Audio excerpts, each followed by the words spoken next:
হুমায়ুন আজাদ একসময় সাহিত্যের নামে চরম অশ্লীলতা প্রচার করে আলোচনায় উঠে আসেন। 2004 সালের ফেব্রুয়ারি মাসে ঢাকা বিশ্ববিদ্যালয় এলাকায় তার উপর রহস্যজনক ঘাতকের দল চাপাতি নিয়ে হামলা চালিয়ে মারাত্মক আহত করলেও তিনি শেষ পর্যন্ত প্রাণে বেঁচে যান। পরবর্তীতে তিনি জার্মানিতে চলে গেলে আগস্ট মাসের এক রাতে পার্টি থেকে ফেরার পর নিজ অ্যাপার্টমেন্টে মারা যান। জনশ্রুতি রয়েছে যে পার্টিতে অতিরিক্ত মদ্যপানের কারণে অ্যালকোহল ওভারডোজ হয়ে তিনি মারা গিয়েছেন এবং এ কারণে জার্মান সরকারের দেওয়া পোস্টমর্টেম রিপোর্ট তার পরিবার কখনোই প্রকাশ করেনি। তার বিভিন্ন বই যেমন নারী, পাকসার জমিন সাদবাদ মাত্রাতিরিক্ত অশ্লীলতার অপবাদে দুষ্ট হলেও বাংলাদেশের তথাকথিত প্রগতিশীল ও ধর্মবিদ্বেষী সাম্প্রদায়িক মহলের কাছে তিনি গুরুর মর্যাদা পেয়ে থাকেন। সম্প্রতি ফেসবুকে নর্থ আমেরিকা প্রবাসী একজন বিশ্ববিদ্যালয় শিক্ষক হুমায়ুন আজাদের লেখা সাহিত্য সমালোচনা প্রকাশ করেন। এই সমালোচনায় বেরিয়ে পড়েছে যে হুমায়ুন আজাদের নামকরা বইগুলো প্রকৃতপক্ষে বিদেশি লেখকদের লেখা বইয়ের হুবহু নকল। এ লেখার পর সামাজিক যোগাযোগ মাধ্যম ও ব্লগগুলোতে তোলপাড় শুরু হয়। পরবর্তীতে দেশ বিদেশে অবস্থানরত বেশ কয়েকজন বিশ্ববিদ্যালয় শিক্ষক, সাহিত্যিক ও সামাজিক ব্যক্তিত্ব এ প্রসঙ্গে লিখেছেন। এর বিপরীতে হুমায়ুন আজাদের ভক্তদের লেখাও অব্যাহত রয়েছে, যদিও তাদের লেখাতে পাল্টা যুক্তির পরিবর্তে মূলত গালিগালাজ এবং ফাঁপা চিৎকারই ফুটে উঠেছে। বিভিন্ন লেখার প্রমাণ অনুযায়ী দেখা যায় হুমায়ুন আজাদের লিখিত শিল্পকলার বিমান বিকরণ বইটি আসলে বিশ্ববিখ্যাত স্প্যানিশ দার্শনিক হোসে অর্তেগা ই গ্যাসেতের বই the dehumanisation of arts and other অ্যাসেসের হুবহু নকল। বাক্যতত্ত্ব বইটি সুনীতি কুমার চট্টোপাধ্যায়ের the origin and development of Bengali language এবং তার বিখ্যাত অথবা কুখ্যাত নারী বইটি বিখ্যাত নারীবাদী তাত্ত্বিক কেইট মিলেটের বই সেক্সুয়াল পলিটিক্সের লাইন বাই লাইন হুবহু অনুবাদ। আজাদের বইগুলো প্রকাশের পরপরই চুরির অভিযোগ উঠলে তিনি তার বইয়ের পরের এডিশনগুলোতে কিছু পাতা এদিক সেদিক করে নকলের অভিযোগ ধামাচাপা দেন, তবে তাতে কাজ হয়নি। ভারতীয় ভাষাতাত্ত্বিক মিলন নাথ 1989 সালে প্রবন্ধে লিখে প্রমাণ করে দেন যে আজাদের বাক্যতত্ত্ব বইটি মূলত সুনীতি কুমারের the origin and development of Bengali language বইয়ের লাইন বাই লাইন অনুবাদ। তখন এ নিয়ে পশ্চিমবঙ্গ থেকে ঢাকায় বইটির প্রকাশক বাংলা একাডেমিকে উকিল নোটিশ পাঠানো হলে বাংলা একাডেমি বইটি বাজার থেকে প্রত্যাহার করে নেয়।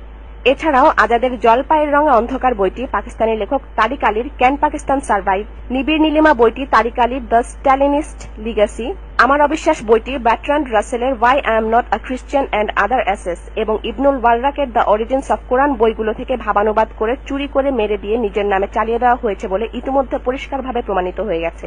প্রখ্যাত লেখক আহমেদ সফা 1998 সালে এ প্রসঙ্গে লেখেন, একবার হুমায়ুন আজাদ ভাষা বিজ্ঞানের ওপর থান ইটের মতো প্রকাণ্ড একখানা কিতাব লিখে বাংলা একাডেমি থেকে প্রকাশ করলেন এবং যত্রতত্র বুক ফুলিয়ে বলে বেড়াতে লাগলেন যে আমার সমান ভাষা বিজ্ঞানী বাংলা ভাষায় কশ্চিনকালেও আর একজন জন্মাননি। তার অনতিকাল পর কলকাতা বিশ্ববিদ্যালয়ের ডক্টর মিলনকান্তি নাথ নামে আরেকজন অধ্যাপক প্রবন্ধের পর প্রবন্ধ লিখে অকাট্য প্রমাণ হাজির করে দেখালেন যে হুমায়ুন আজাদের এড হাউস বইটা আগাগোড়াই চৌর্যবৃত্তির ফসল। ওই রচনা যারা পড়েছেন তারা বাংলা একাডেমির কাছে কৈফিয়ত চেয়ে বসলেন, আপনারা এমন একটি বই কেন প্রকাশ করলেন যার আগাগোড়া চৌর্যবৃত্তিতে ঠাসা। বাংলা একাডেমি হুমায়ুন আজাদের বই বাজার থেকে প্রত্যাহার করে নিলেন এবং বিক্রয় বন্ধ করলেন আর হুমায়ুন আজাদের কাছে ব্যাখ্যা দাবি করলেন। আপনি দায়িত্বশীল ব্যক্তি হয়েও কেন আগাগোড়া একটি নকল গ্রন্থ বাংলা একাডেমিকে দিয়ে প্রকাশ করিয়ে একাডেমিকে বিব্রতকর অবস্থায় ফেললেন? Meherun Runi, BD watch, desk report. এদিকে হুমায়ুন আজাদের চৌর্যবৃত্তির পাশাপাশি মোহাম্মদ জাফর ইকবালের নামও আলোচনায় উঠে আসছে বেশ আগে থেকেই। এ নিয়ে আরেকটি রিপোর্ট। জাফর ইকবালের চুরির বিষয়ে প্রচুর লেখা আসছে এবং আলোচনা হচ্ছে। এসব লেখার মধ্যে দেখা যায় তার অনেকগুলো সুপরিচিত বই এবং গল্পই মূলত, বিশেষ করে সায়েন্স ফিকশনগুলো, বিদেশি বই এবং সিনেমার নকল। যেমন জাফর ইকবালের লেখা বই ট্রাইটন একটি গ্রহের নাম আসলে 1979 সালের এলিয়ান মুভির কাহিনী থেকে হুবহু নকল করা। একইভাবে নিতু আর তার বন্ধুরা বইটি ম্যাটিল্ডা মুভির নকল। আমি তপু বইটি আ চাইল্ড কল্ড ইট মুভির নকল। অবনীর বইটি পিচ ব্ল্যাক মুভির নকল। Meherun Runi, BD watch, desk report. Rabindra, Nazrul, Farrukh সাহিত্যে সমৃদ্ধ বাংলা সাহিত্যে যখন চুরির দাগ লাগিয়ে দিচ্ছেন এই অতি পরিচিত দুই সাহিত্যিক, তখন তাদের ভক্তরা এসব অভিযোগের প্রতিক্রিয়া গলাবাজি করে চলেছে সামাজিক যোগাযোগ মাধ্যমগুলোতে। শুনুন মেহেরুন রুনির ডেস্ক রিপোর্ট। হুমায়ুন আজাদ ও জাফর ইকবালের উগ্র ধর্মবিদ্বেষী ভক্তরা তাদের পছন্দের লেখককে দেবতার মর্যাদা দিয়ে থাকে, আর তাই এই দেবতাদের আসল রূপটি প্রকাশ হয়ে পড়াটাকে তারা নিজেদের আদর্শের প্রতি হুমকি স্বরূপ মনে করছে। সম্প্রতি হুমায়ুন আজাদের ছেলে অনন্য আজাদ ফেসবুকে একটি স্ট্যাটাস লিখে এসব সমালোচনার উত্তর দেওয়ার চেষ্টা করেছে, যেখানে কোনো পাল্টা যুক্তির পরিবর্তে সে লিখেছে, হুমায়ুন আজাদকে সমালোচনা করার জন্য যে পরিমাণ যোগ্যতা লাগে সেটা যোগ্যতাহীন বাঙালি মুসলমানদের নেই বললেই চলে। এছাড়া সে লিখেছে, হুমায়ুন আজাদকে ধারণ করার মতো সভ্য সমাজ এখনো গড়ে তুলতে পারিনি। বিদেশি বই চুরির বাস্তব ঘটনা সম্পর্কে কোনো কিছু না লিখে উল্টো গালিগালাজ ও নানা রকম ব্যক্তিগত আক্রমণ এবং ফ্যালাসি নির্ভর কথাবার্তার আশ্রয় নিয়ে যাচ্ছেন এ সমস্ত প্রগতিশীল নামের ধর্মবিদ্বেষী সাম্প্রদায়িকরা।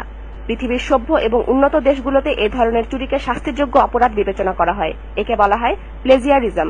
এ ধরনের প্লেজিয়ারিজমের দায়ে বিশ্ববিদ্যালয় শিক্ষক ও সাংবাদিকদের চাকরি চলে যেতে দেখা যায়, এমনকি আর্থিক জরিমানা এবং কারাদণ্ডের সম্মুখীনও হতে হয়। কিন্তু বাংলাদেশের অনুন্নত পরিবেশ ও রাজনৈতিক টানাটানির ফায়দা নিয়ে এরা লেখা চুরি করে চালিয়ে গিয়ে পাঠকদের ধোঁকা দিয়ে চলেছেন, তরুণ প্রজন্মকে বিভ্রান্ত করেছেন এবং সমৃদ্ধ বাংলা সাহিত্যকে করেছেন কলুষিত। Meherun Runi, desk report, BD.